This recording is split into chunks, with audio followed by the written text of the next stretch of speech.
So, uh, name's Richard Corbally.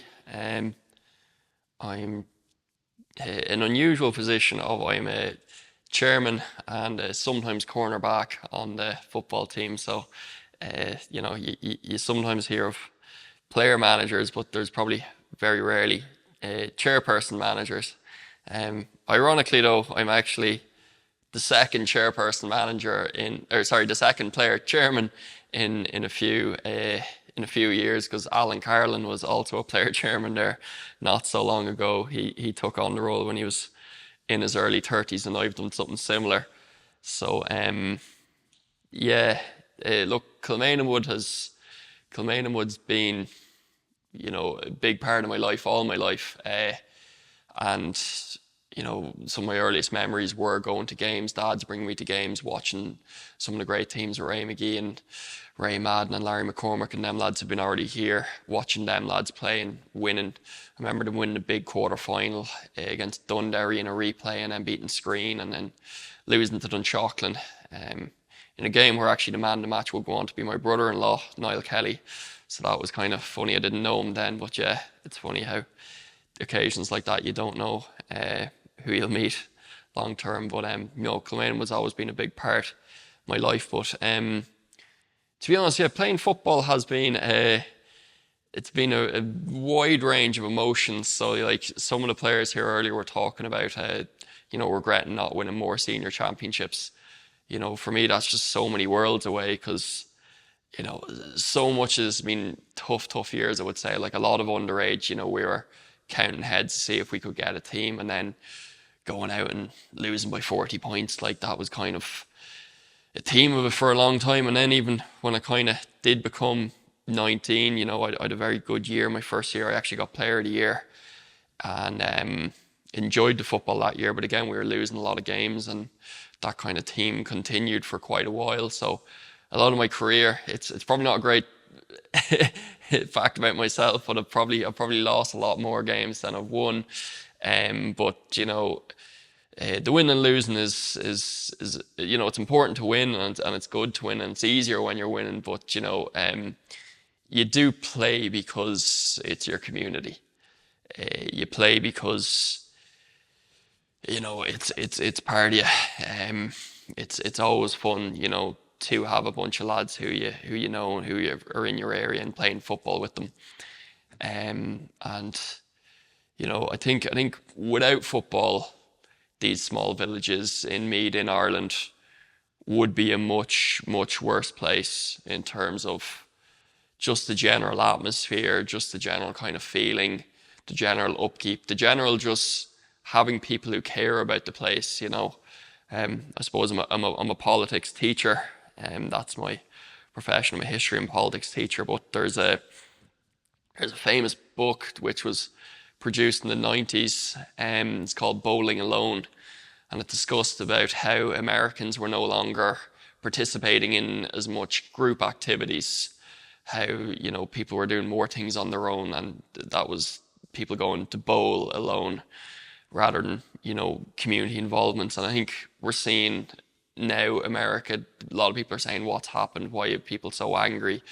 Why have things gotten so bad? Why has it? And probably my big thesis of it always was just in each and every one of those little communities, there wasn't enough people to actually care.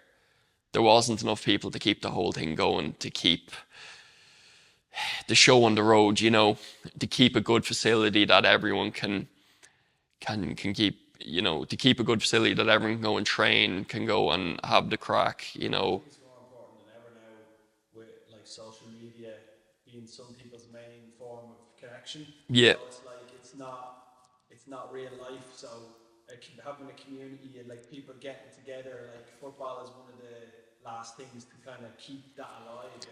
Yeah, no, and look, there are many ways. It's if it's theatre groups, if it's whatever, they're all brilliant. It's not just football, but football is one of them key pillars that you need, or sport of whatever kind in your community, and it's very, very important to keep it going. And as all the lads talked about, the days when you win, beeping the horns through the village, like The only competition I've ever won playing football was a Division 4 league final against Drumcondra a few years ago on my 30th birthday. But that was a really, really special occasion.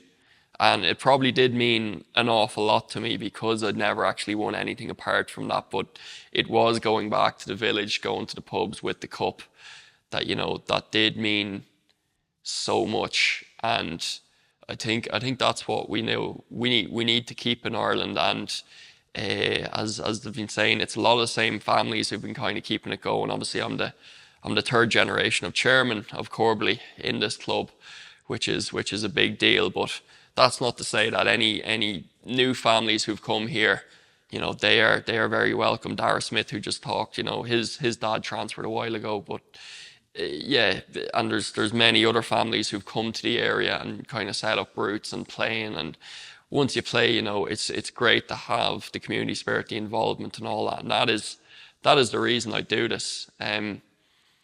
It's because I think without somebody actually caring and somebody maintaining the uptick of the community, that things can get worse, and they do get worse. And thankfully, I think we are starting to hopefully see some regeneration in the area. This building where we're doing it, I suppose, I'm not sure if it was CADA or who got it done up. But this has been a shell of a house, a kind of an abandoned ruin all my life, and now it's a beautiful building that we can have nice events in and have meetings in and maybe have a cafe in or something. And then, as I said, we've more footballers coming through, and also, the funny thing about that is, why is this a thing? Football, a community, yeah, wouldn't be here if it wasn't for that.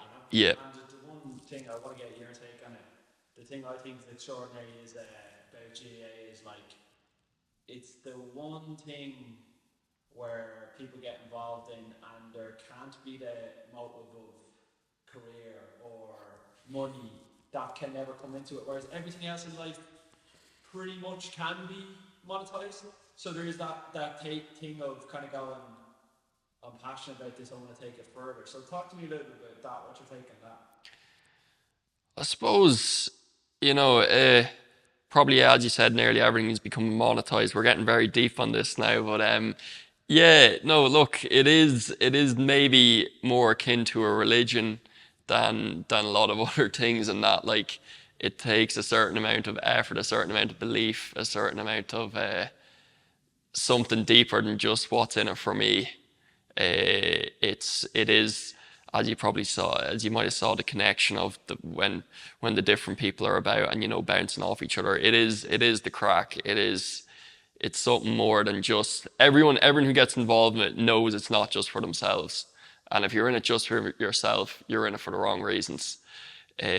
So, like, you have to know that it's about the overall community. It's about the overall crack. It's about the overall feel of the thing. It's not just for yourself. Don't think you're going to get rich off it. Don't think you're going to get, all sorts of glory off it. There maybe can be that if you get to the All Ireland final day, but it's not. Even still, it's not about that. It's about coming back to your community and so on. Yeah, that's I think the best thing about it is it's intrinsic rather than external motivated always. Yeah. That's the thing that really that I'm interested in, you know what I mean? Yeah. About it, Very good. Yeah. I think that's